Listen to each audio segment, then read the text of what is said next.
जय हिंद दोस्तों। आज हम कवर करेंगे BA third year 5th semester social science समाज शास्त्र। पेपर का नाम क्या है दोस्तों? पेपर का नाम है क्लासिकल सोशियोलॉजिकल थॉट यानी शास्त्रीय समाजशास्त्रीय विचार। पेपर कोड क्या है दोस्तों? सबसे मोस्ट इंपॉर्टेंट है, पेपर कोड है SOC 301 यानी SOC 301। अति महत्वपूर्ण बहुविकल्पी प्रश्न है, वन लाइनर भी है इसमें दोस्तों।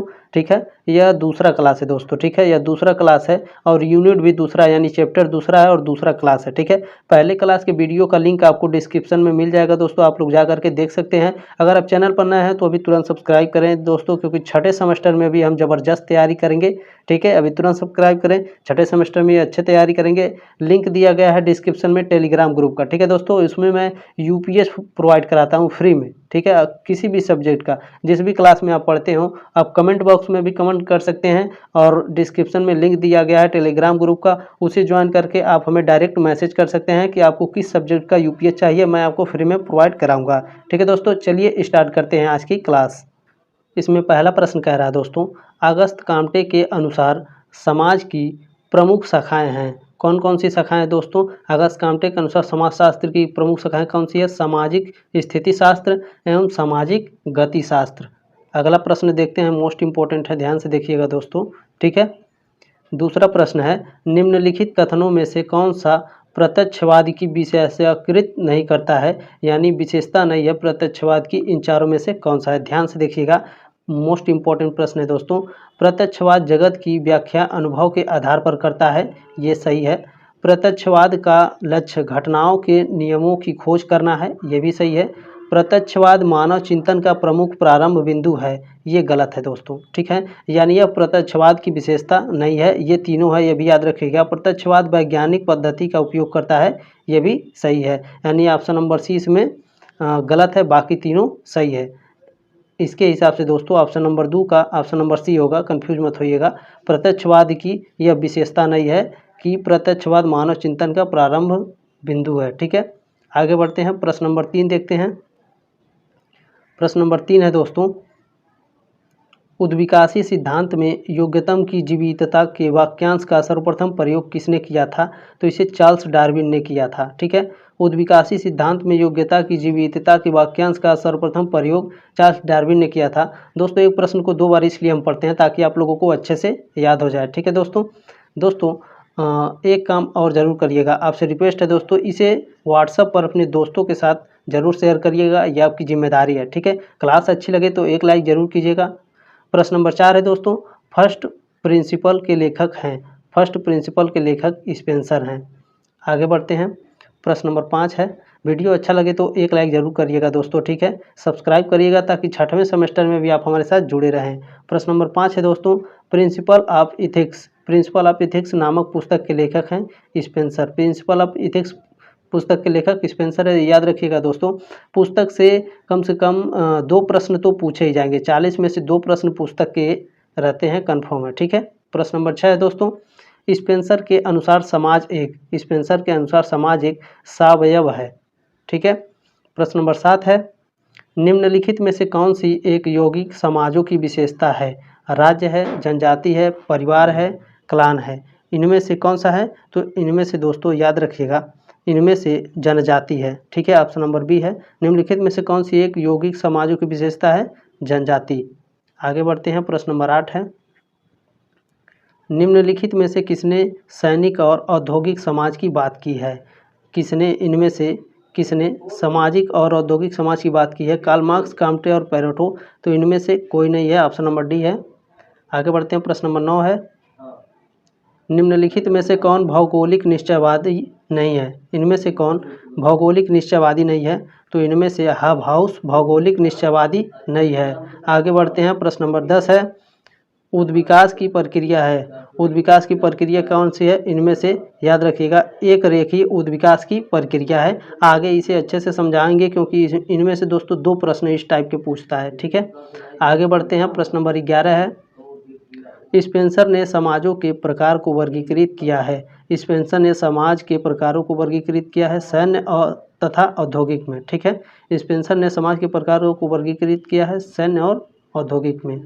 प्रश्न नंबर 12 है इसमें दोस्तों, परिवर्तन सरलता से जटिलता, समरूपता से विषमरूपता और अनिश्चितता से निश्चितता की ओर होता है, यह कथन किसका है? यह किसने कहा था दोस्तों कि परिवर्तन सरलता से जटिलता, समरूपता से विषमरूपता और अनिश्चित से निश्चित की ओर होता है, तो यह हर्बर्ट स्पेंसर ने कहा था। प्रश्न नंबर 13 है, स्पेंसर की प्रथम कृति कौन सी है? मोस्ट इंपॉर्टेंट प्रश्न है। स्पेंसर की प्रथम कृति है दोस्तों सोशल स्टैटिक्स, ठीक है, हिंदी में भी पूछ सकता है आपसे और इंग्लिश में भी। आगे बढ़ते हैं, प्रश्न नंबर 14 है दोस्तों, ध्यान से देखिएगा, मोस्ट इंपॉर्टेंट है। प्रकारवाद के क्षेत्र में अंशदान देने वाले निम्नलिखित चिंतकों को कालक्रम अनुसार सही क्रम में चिन्हित कीजिए। ये दोस्तों थर्ड ईयर है, देखिएगा टफ क्वेश्चन पूछेगा, ठीक है, थर्ड ईयर है तो टफ क्वेश्चन आएगा इसी तरह से, तो ध्यान दीजिएगा दोस्तों। इनमें से ऑप्शन नंबर डी है, ठीक है। स्पेंसर के बाद दुर्खीम है, दुर्खीम के बाद पार्सन्स, उसके बाद मार्टन है। आगे बढ़ते हैं, प्रश्न नंबर 15 है, शरीर सावयववाद केवल भ्रामक ही नहीं है अपितु खतरनाक भी है। संभवतः यह तात्विक चिंतन का सबसे खराब प्रकार है। यह शब्द किसके हैं? तो यह स्पेंसर के शब्द हैं। क्या कहा था उन्होंने? शरीर सावयववाद केवल भ्रामक ही नहीं है अपितु खतरनाक भी है। संभवतः यह तात्विक चिंतन का सबसे खराब प्रकार है, यह स्पेंसर ने कहा था। प्रश्न नंबर 16 है, उद्विकास को किसने एक निश्चित दिशा में होने वाला परिवर्तन कहा है? उद्विकास को किसने एक निश्चित दिशा में होने वाला परिवर्तन कहा है? तो ऑगबर्न एवं निमकाफ ने। प्रश्न नंबर 17 है, प्रिंसिपल ऑफ सोशियोलॉजी नामक पुस्तक के लेखक कौन थे? तो स्पेंसर थे। आगे बढ़ते हैं, प्रश्न नंबर 18 है, योग्यतम की उत्तरजीविता के सिद्धांत के प्रतिपादक दार्शनिक कौन थे? तो चार्ल्स डार्विन थे। प्रश्न नंबर 19 है दोस्तों, उद्विकासीय सिद्धांत में योग्यतम की जीवितता के वाक्यांश का सर्वप्रथम प्रयोग किसने किया था? तो चार्ल्स डार्विन ने किया था। उद्विकासीय सिद्धांत में योग्यता की जीवितता के वाक्यांश का सर्वप्रथम प्रयोग चार्ल्स डार्विन ने किया था। प्रश्न नंबर 20 है, निम्नलिखित में से कौन सा युग्म सुमेलित नहीं है? इनमें से कौन सा युग्म सुमेलित नहीं है? तो इनमें से उत्पादन की पद्धति कार्ल मार्क्स, सामाजिक तथ्य इमानुएल दुर्खीम, प्रत्यक्षवाद ऑगस्ट कॉम्टे या संस्कृत विलंबना हर्बर्ट स्पेंसर। तो इनमें से दोस्तों ये गलत है, यानी यह सुमेलित नहीं है, संस्कृत विलंबना हर्बर्ट स्पेंसर, बाकी ये सही है। उत्पादन की पद्धति कार्ल मार्क्स ने दी थी, सामाजिक तथ्य इमानुएल दुर्खीम ने और प्रत्यक्षवाद ऑगस्ट कॉम्टे ने, ठीक है।